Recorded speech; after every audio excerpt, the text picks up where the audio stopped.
It all began with the antique map I found in the attic, meant to be nothing more than a harmless decoration. But then I started to notice the ink lines were rearranging themselves, charting a path to a place named Silent Reach that had never existed on any map before it.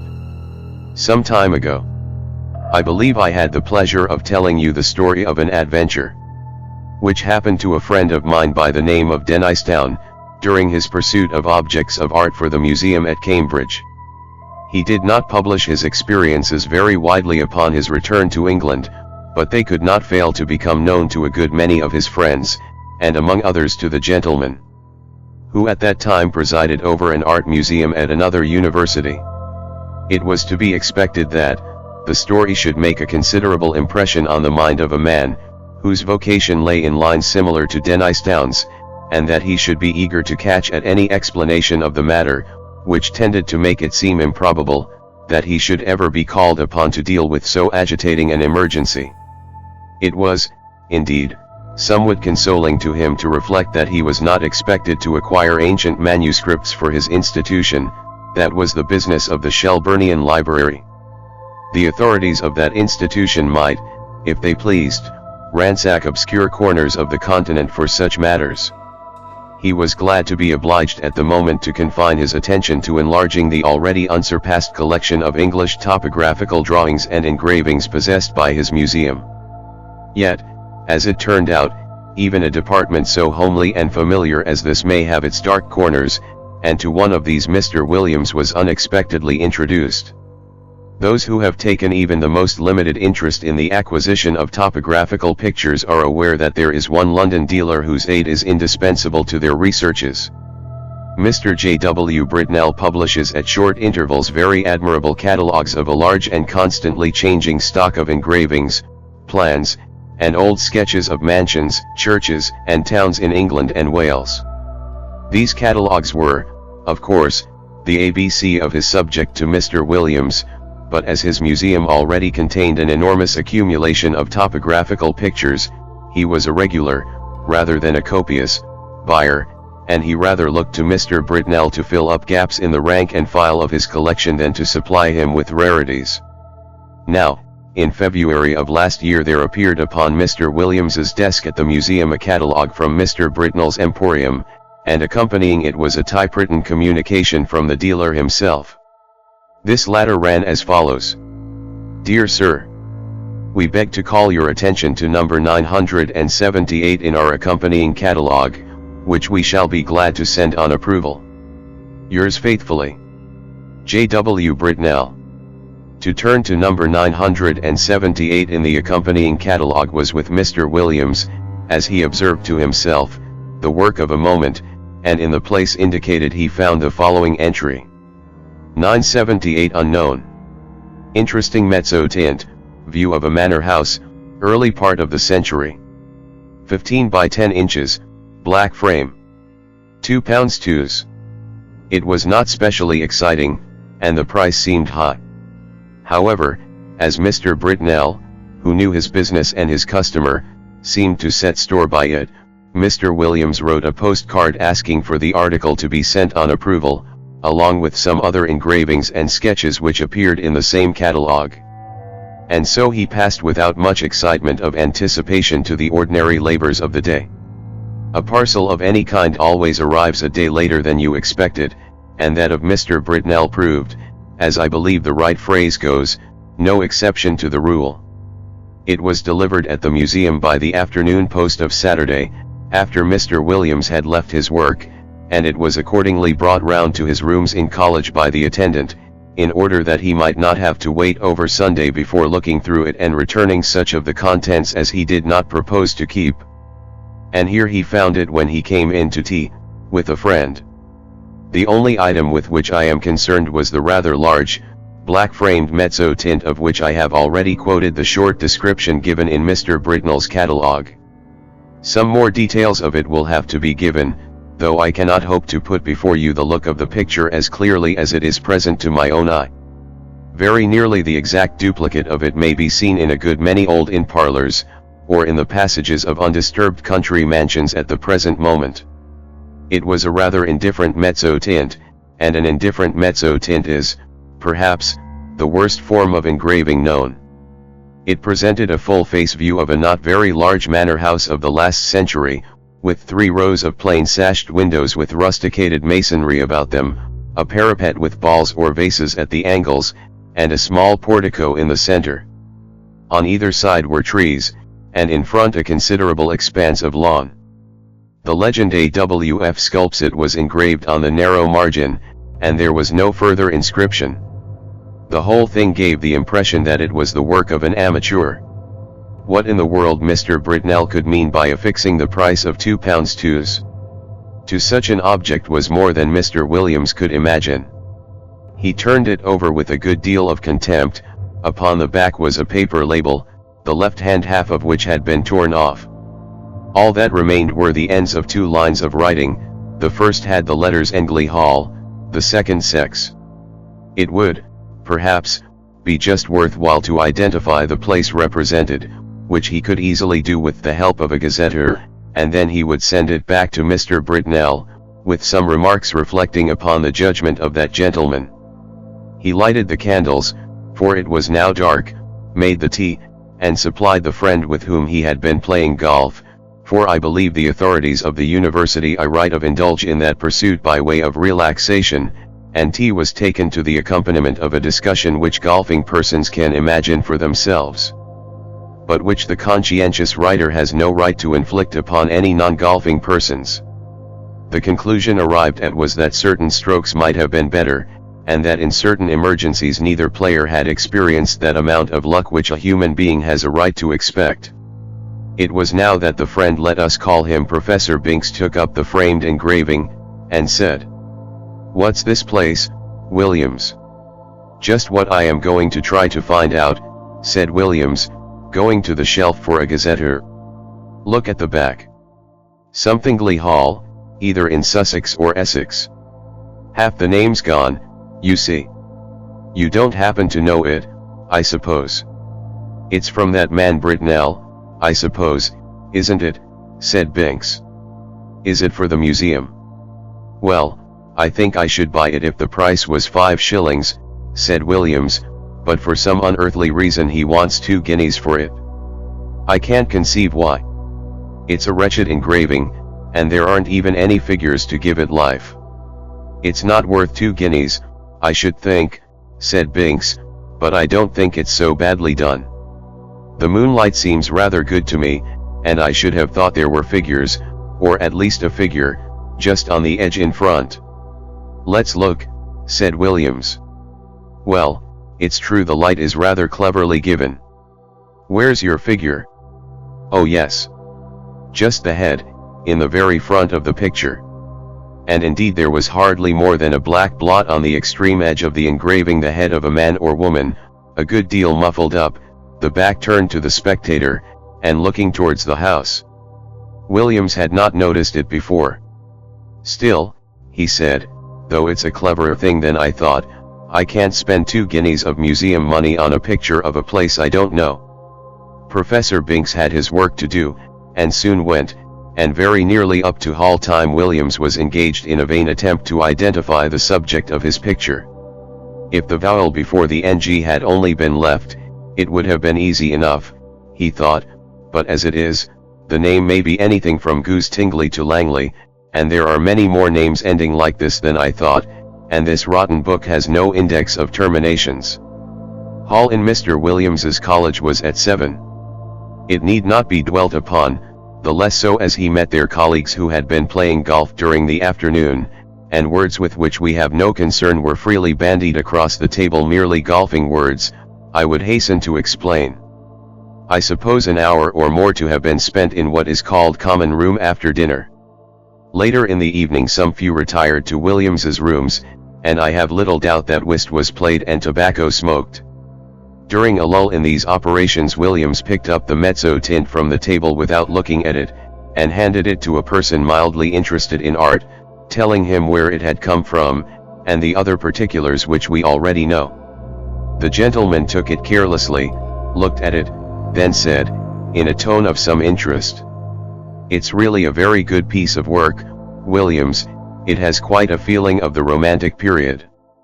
The light is admirably managed, it seems to me, and the figure, though it's rather too grotesque, is somehow very impressive. Yes, isn't it, said Williams, who was just then busy giving whiskey and soda to others of the company, and was unable to come across the room to look at the view again. It was by this time rather late in the evening, and the visitors were on the move. After they went, Williams was obliged to write a letter or two and clear up some odd bits of work. At last, some time past midnight, he was disposed to turn in, and he put out his lamp after lighting his bedroom candle. The picture lay face upwards on the table where the last man who looked at it had put it, and it caught his eye as he turned the lamp down. What he saw made him very nearly drop the candle on the floor, and he declares now that if he had been left in the dark at that moment he would have had a fit. But, as that did not happen, he was able to put down the light on the table and take a good look at the picture. It was indubitable, rankly impossible, no doubt, but absolutely certain. In the middle of the lawn in front of the unknown house there was a figure where no figure had been at 5 o'clock that afternoon. It was crawling on all fours towards the house, and it was muffled in a strange black garment with a white cross on the back. I do not know what is the ideal course to pursue in a situation of this kind. I can only tell you what Mr. Williams did. He took the picture by one corner and carried it across the passage to a second set of rooms which he possessed. There he locked it up in a drawer, sported the doors of both sets of rooms, and retired to bed, but first he wrote out and signed an account of the extraordinary change which the picture had undergone since it had come into his possession.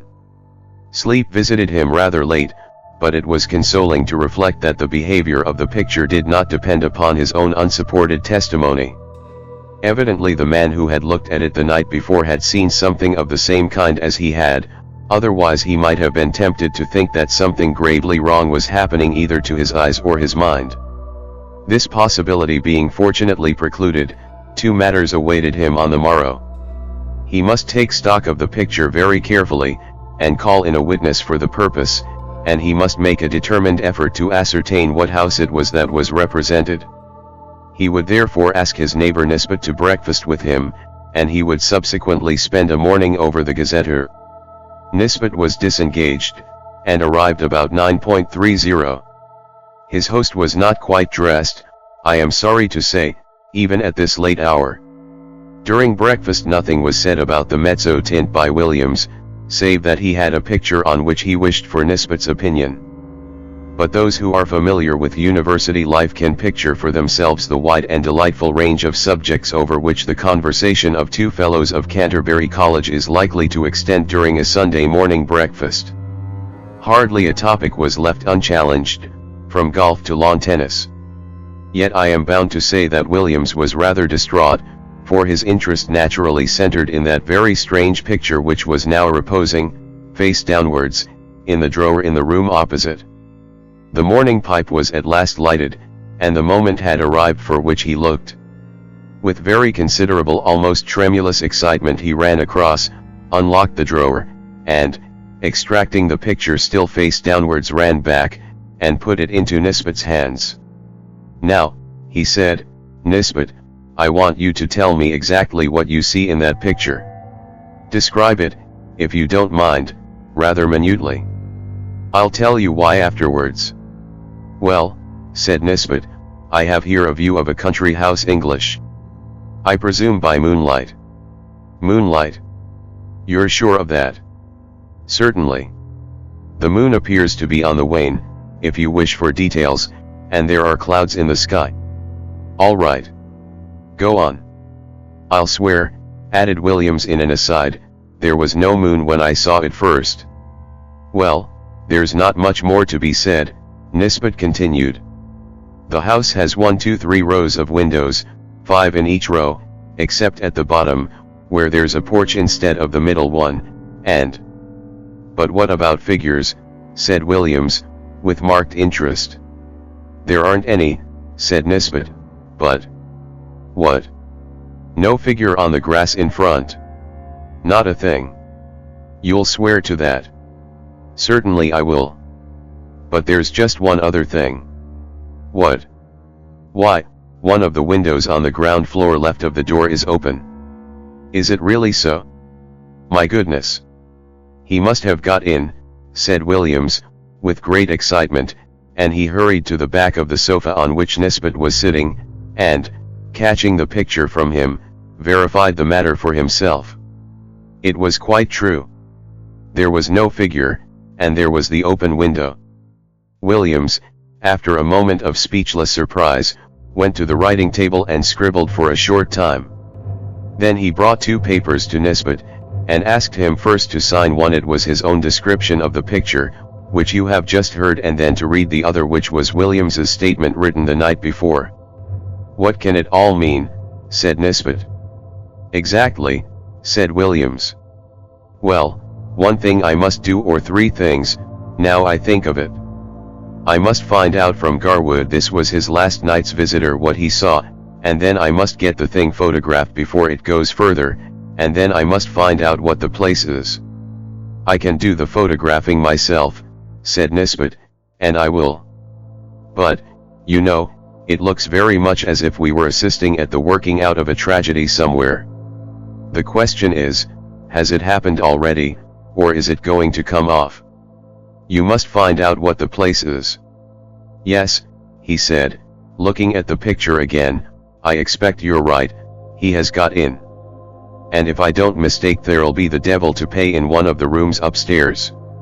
I'll tell you what, said Williams, I'll take the picture across to Old Green. This was the senior fellow of the college, who had been bursar for many years. It's quite likely he'll know it.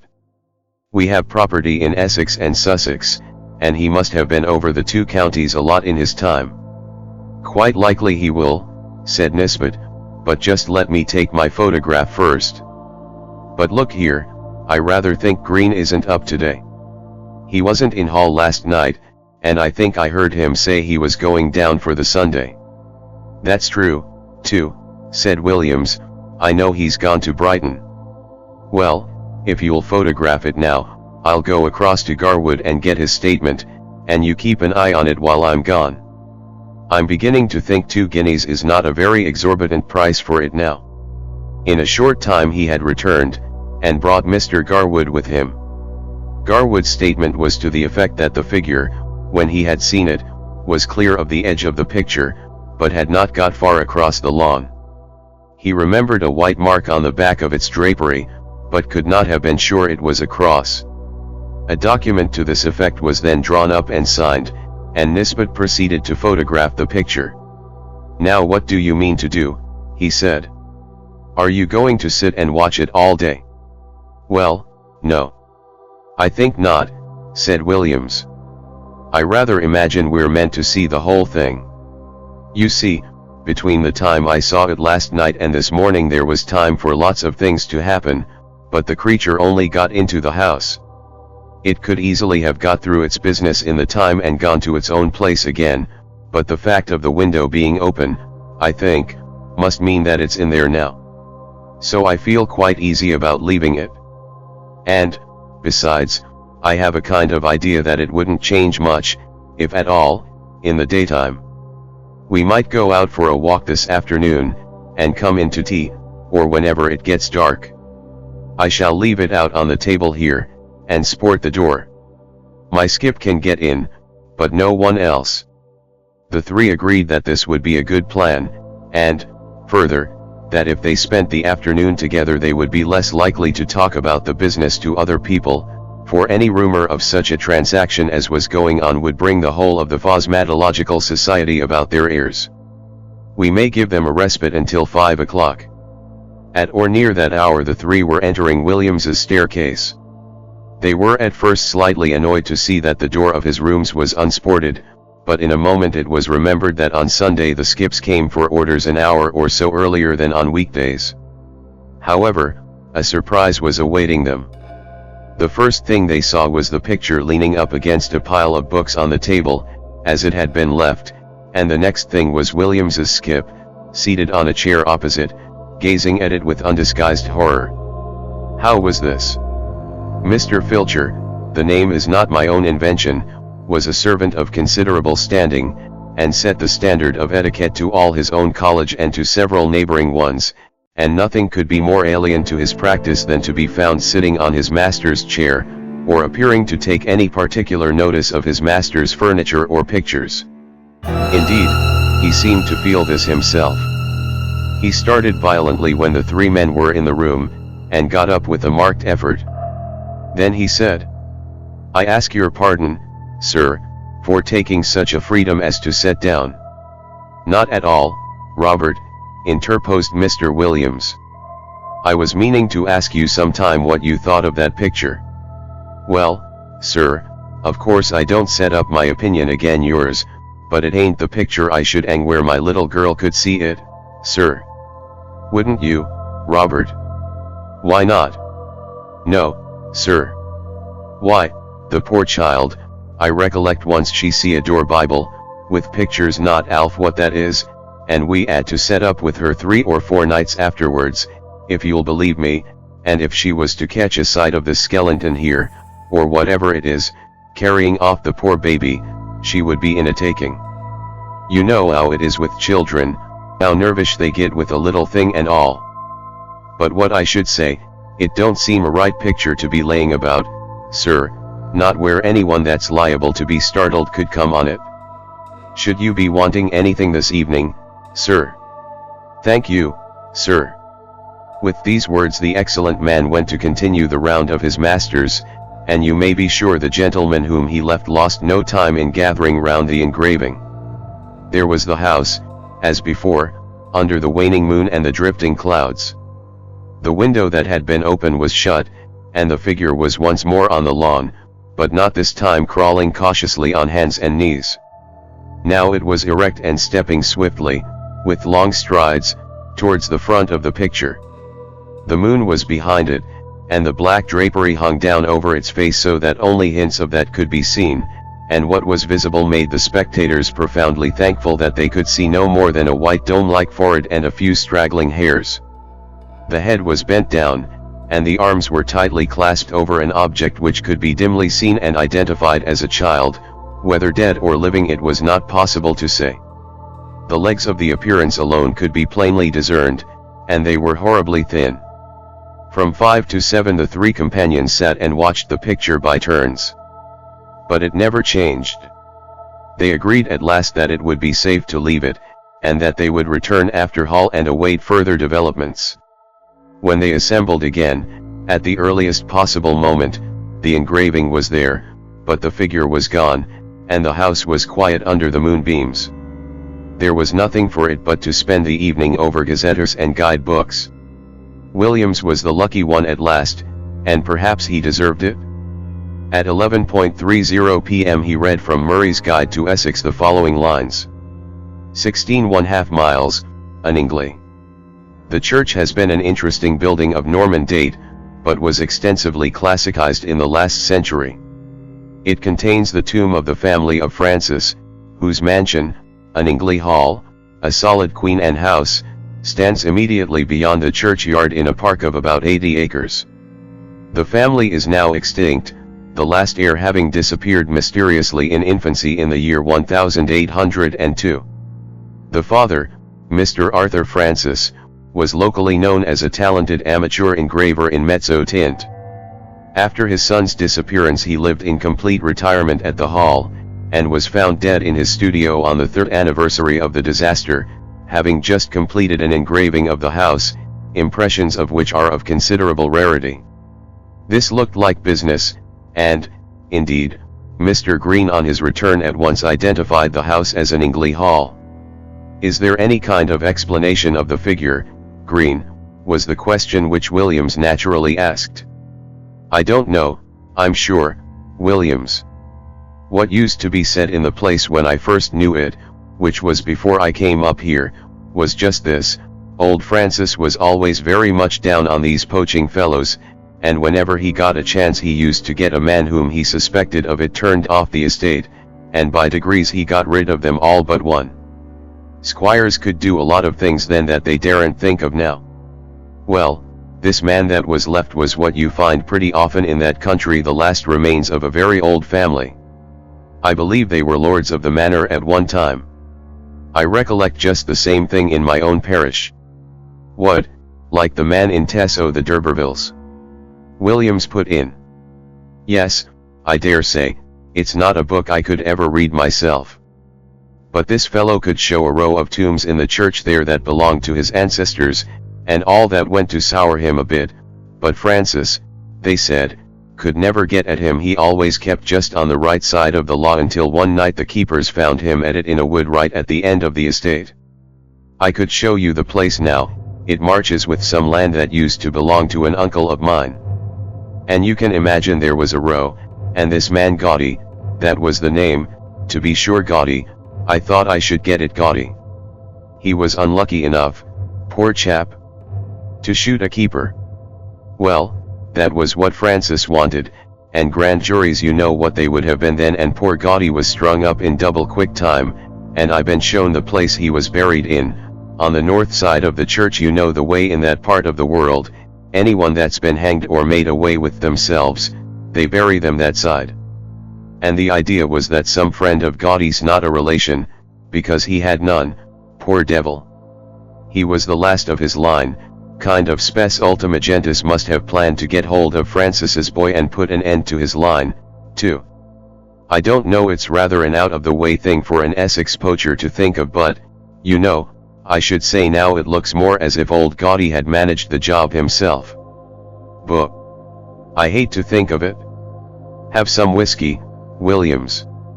The facts were communicated by Williams to Dennistown, and by him to a mixed company, of which I was one, and the Sadducean professor of ophiology another. I am sorry to say that the latter, when asked what he thought of it, only remarked, "Oh, those Bridgeford people will say anything," a sentiment which met with the reception it deserved. I have only to add that the picture is now in the Ashleyan Museum, that it has been treated with a view to discovering whether sympathetic ink has been used in it, but without effect, that Mr. Britnell knew nothing of it save that he was sure it was uncommon, and that, though carefully watched, it has never been known to change again.